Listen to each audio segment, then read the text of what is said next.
Hello, tiny humans. It's Miss Lindsay, and I hope you're having a nice day. We are going to be talking about the relationship between two angles today. But before we begin with that fun stuff, let's just review the parts of an angle just to refresh our memory to remember things, to dust the dust off of our brains that are forgetting how to do things like speak normal words in their lessons. Yay. Parts of an angle. Oh, look, I have one right here. It's almost like I was ready for this lesson. Parts of an angle. We have two sides. We measure the size by looking here. So we look at the size so we can have small acute angles. We can have right angles. We can have straight angles. And then that point where our sides meet is the vertex. So the common point is called the vertex. So remember.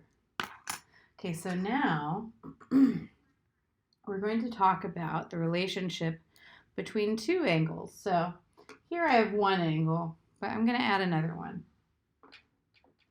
Okay. All right, let's get it on my hook there. Yay. So as you can see here, I've got these two angles. I've got an angle right here. I've got one right here as well. These angles have something in common.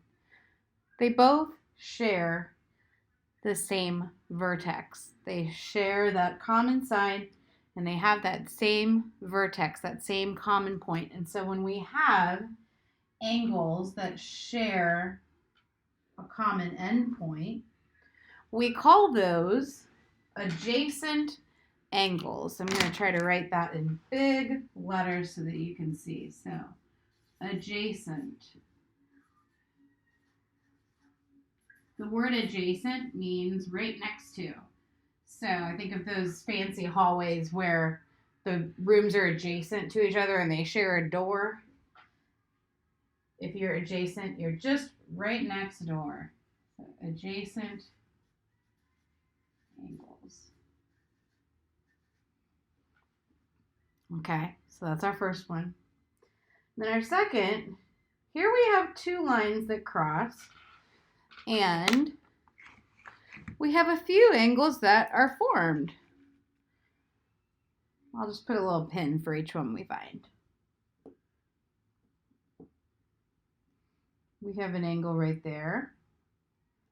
And then just opposite of that, boom, we've got another angle. Stick in, you pin. Okay. Then I spy two more angles. I've got, boom, I have this angle here. And then up just opposite of that angle. Oh no, that always happens. It's like we're really at school. My geometry lesson's falling apart. It's like we're really there. Okay, so we have this pair of opposite angles. I've got this pair. And so those angles that are opposite each other are called vertical angles.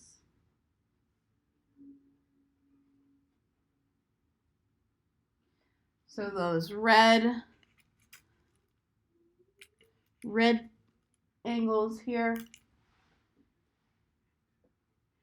and then these yellow angles here are also called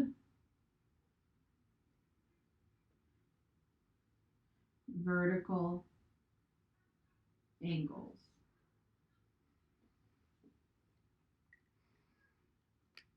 So adjacent angles have a common vertex. And vertical angles, boom, boom, Boom, boom. Follow-up for this week is to just go ahead and record an example of adjacent angles and an example of vertical angles in your notebook. And then you can just show that to your teacher during office hours. Okay? Have a great day, guys.